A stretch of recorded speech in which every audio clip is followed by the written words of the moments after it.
A little tour of the KTM 300XC 2-stroke. I've been riding this for about a year. This is a 2009.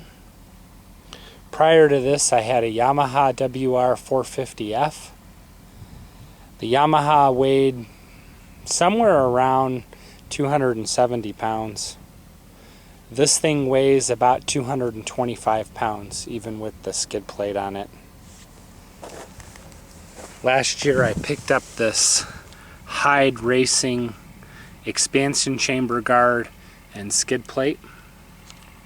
You can see that it goes all the way up underneath there. Has an FMF Fatty Gold expansion chamber.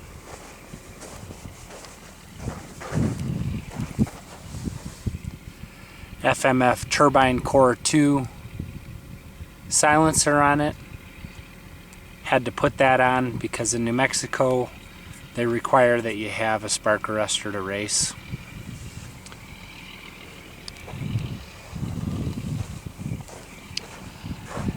I run these bark busters on there from Hyde Racing.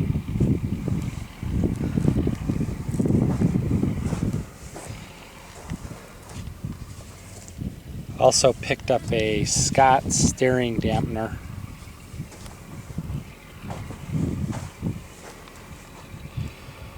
Helps to control some of the side-to-side motion of the steering head, steering wheel, handlebars. Kind of takes it moves back and forth real easily like this, but when it has a big hit, it'll catch and slow down quite a bit. And you can adjust the rebound and dampening on this. So you can see that there's quite a bit more resistance to moving the steering wheel quickly, or the handlebars quickly, when this is in. I typically run it about right there. I'm a tall guy, so I had to get a taller handlebar, have a Renthal fat bar on there. Last year, 2009, the KTM's been running electric starts on most of their bikes for quite a while, but on 2009 they added the electric start to their 2-stroke, and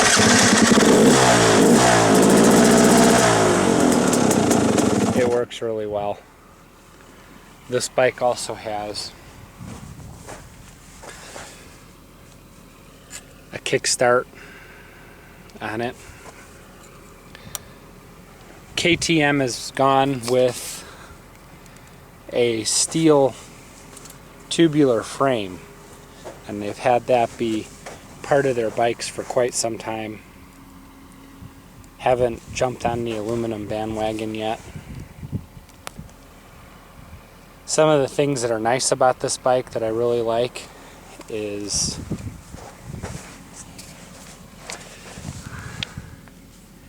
KTM runs Brembo brakes front and rear. The brakes on this bike are amazing. When you get on it, it stops.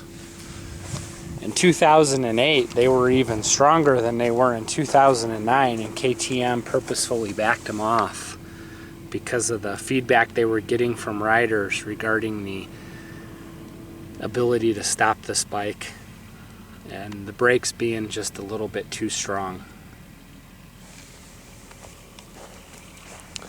Another thing that I really like about this bike is it has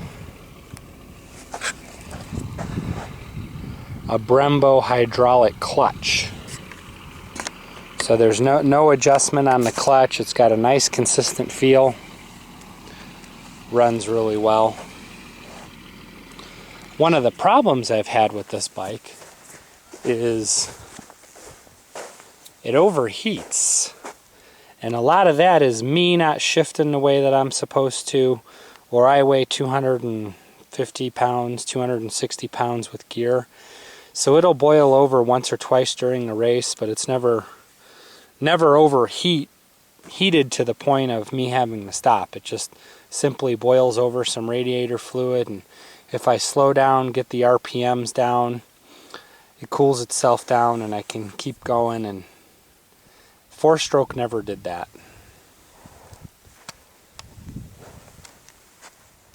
My race number is 505. That's my area code, which is kind of cool, representing the 505 out here in New Mexico.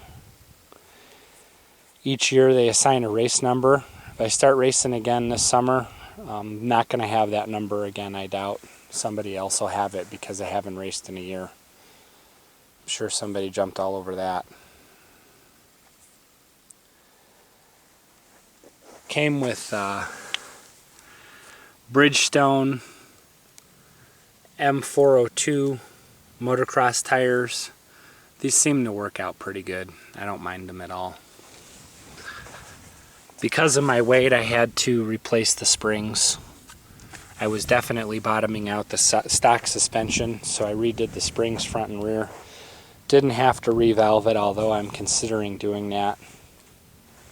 One of the problems with the skid plate is that it extends too far out in the front, and the front wheel hits it when the suspension is fully compressed.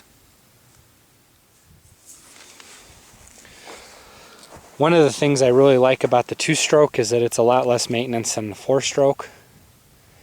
It's a lot lighter than the 4-stroke. It holds its weight down lower, and then the technical twisty stuff, it seems to work out pretty well. I can't pass an F450, 4-stroke 450 in a straightaway. I can keep up pretty well, but can't really pass them. But in other things like whoops and in the tight technical stuff, my buddies can't keep up with me on this bike.